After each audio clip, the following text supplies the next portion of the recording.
Yeah. What's up, familia? Amigos, brothers and sisters, man.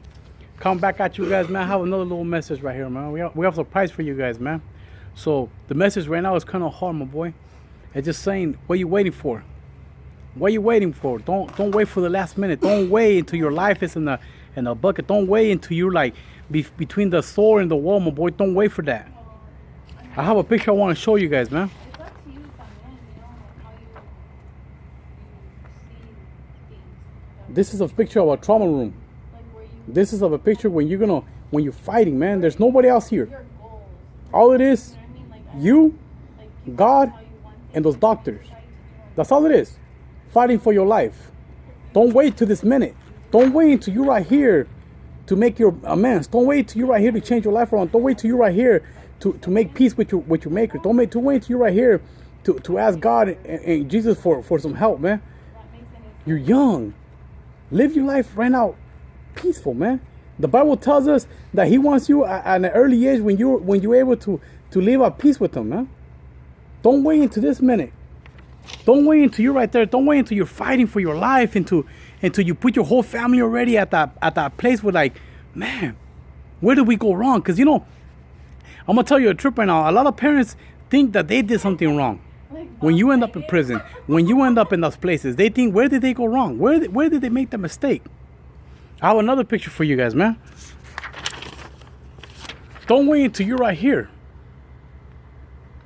Don't wait. Let that sink in, man. Don't wait until you're right here to say, man, I should have done it another way. I should have gone the right way. Don't wait for that, man. Because if you wait for those minutes, you know what I mean? That's time wasted.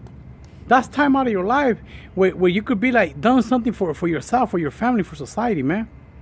Get connected with Jesus right now, man. Get connected with God. Get connected with people that are going to help you. Get connected with people that want good for you without expecting nothing back. Get connected right now, man. Don't wait until those minutes where you're right there battling for your life to try to make things right. You know, somebody once told me that jail talk it goes nowhere, man, because that's between you and the cells. Yeah, you could promise your old lady you're going to change, your kids, your mom, and as soon as you come out, you go back right to the same life. Don't wait for that, man. Do it now that you're young. Make right decisions now that you're young. Put a strong foundation now. Wait, do it now. You know, I would like to introduce a brother right here, man. And that I'm gonna let him introduce his life. I'm gonna let him tell you that he's been into those places, man. So with that, I'm gonna bring in my brother Tim, man. You wanna step out here, Tim? Yeah. Hey, what's up, everybody? My name is Tim. I'm just here to tell you a little bit about me and what I've been through. I'm 42 years old, and I barely got, an associate's degree in college. Something I should have done 22 years ago, but because of the lifestyle that I lived, I didn't even think I was worthy of an education, of a higher education. I didn't think I was worthy of being. Having a life that's full of prosperity and goodness and unconditional love. You know what I mean? We talk about family, how strong we are on the court for our family. But growing up, my family, unfortunately, was the ones that led me astray. My family was submerged into the drug life. My family was submerged into the crime life. My family, my older brother had such a big influence on me, and he led me straight into the gang life, because we're missing so much at home.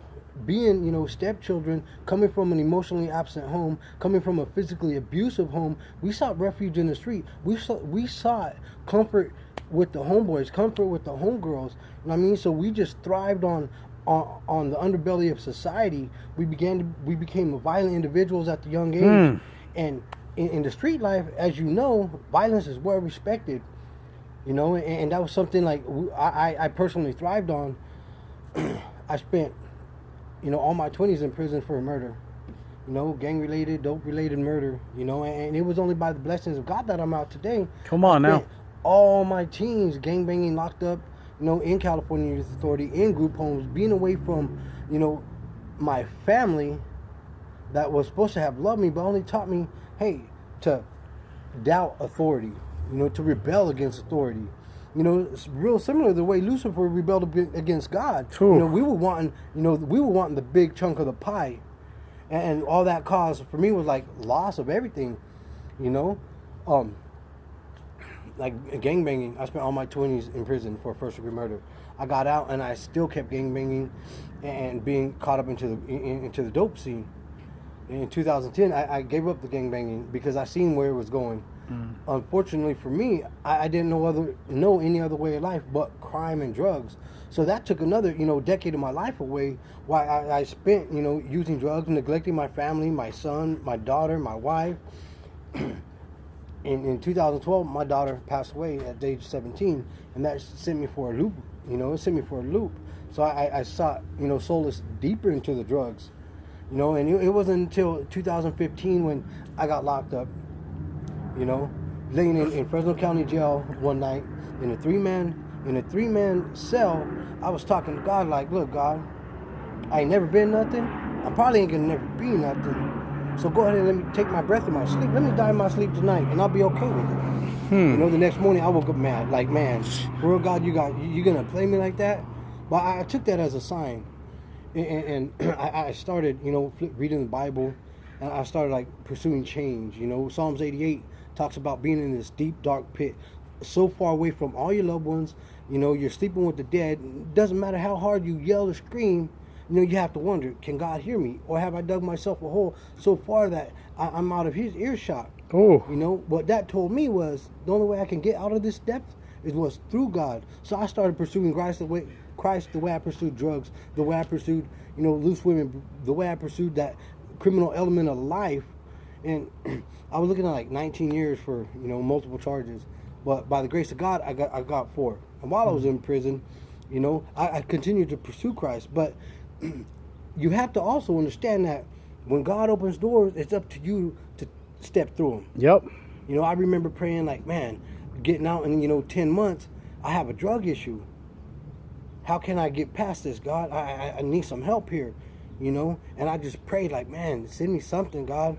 About 30 minutes later, my cellie knocks on my door and like, hey, SAP sign up, substance abuse program. Now I took that as a sign, so I went into the substance abuse program in Corcoran, Corcoran, Old Corcoran.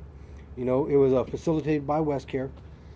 And I started really pursuing change. And they helped me with my anger. They helped me with my drug addiction. Being able to identify the, internal and external triggers that caused, my addiction, whether it be the emotions or the self-resentments or hatred, or whether it be, a specific part of town.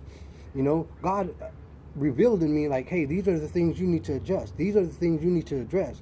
About halfway through that program, God put on my heart like, man, Tim, when you get out, I need you to help people that are like you. Oh, come on now. And it's like, I'm going to be a counselor. I'm going to be a drug counselor. Oh. And I got out in 2017, May 1st, coming up on 3 years, ladies and gentlemen. Ooh. And I enrolled in West Hills College, Lemoore. Oh, man. I've been here ever since.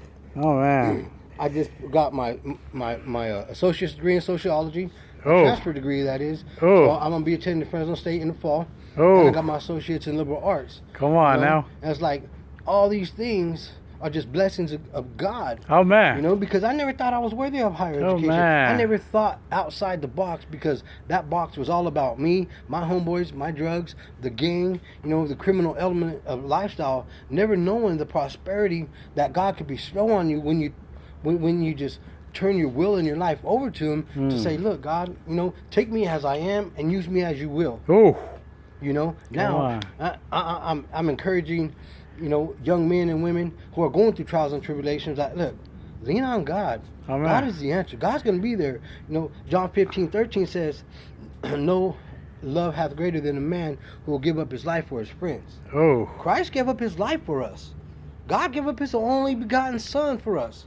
So when you think about that, it's like, I lost a daughter, and it is hurt. So I can only imagine, like, voluntarily giving up my only child for people I did not know, people who I knew were going to be lost in sin, people who I knew were going to be corrupt, and to say, man, I'm going to trust in them to believe in me, so that way they could be saved and see theirs in the afterlife. And it's a difficult situation. My friend Angel here, he's talking about these trauma units. That's where you end up. That's where we end up. Because we know no better. We taught no better than, hey, this is what we're supposed to live for. This is what we're supposed to strive for. You know what I mean? Hurting one another. Killing one another. Ending up in prison. Doing life sentences. I have an older brother, as I mentioned earlier.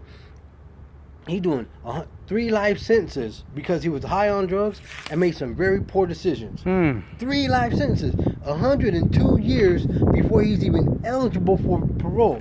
He's 45 years old with COPD. Oh. But in the Bible, it states that when your cup runneth over, it's gonna begin to fill the cup of the people around you, the cup of the people that you love the most. In my transformation, God has filled me. My cup has runneth over into my brother's life. My brother now has been clean off drugs for over 6 months. My brother, as a matter of fact, he's partway through his first semester in theology school. Oh. Trying to get his AA, his associates in theology. You know what I mean? He no longer cusses. In prison, he is reaching out to the men who have nothing. Not because he wants anything from them, as previously, manipulation tactic, but because God has put it on his heart, the way God has put it on my heart, the way God has put it on Angel's heart, to reach out to the young men and women in our communities. Look, if you're hurting, turn to God. If you want education, I'm on campus. Hit me up on Facebook, hit Angel up on Facebook. If we can get you to go down the path of prosperity, whatever resources we have, whatever resources we have are available to you, man, I'm just so grateful to be, standing here today. I'm 42 years old, something I never thought, would happen. Thank you, my boy. So again, right there, man, he just said it right there. That's how if you want to talk to somebody, man, he's right there. He just told you what's up. Again, man, get connected. Get connected with people that want good for you. Get connected with people that are gonna bring you up. They're gonna tell you, look, man, this is how it is. Don't end up in one of these places, man. Don't end up in one of these places. Don't end up here, man. Don't wait until this minute to make your okays with God. Do it now, man. Do it now.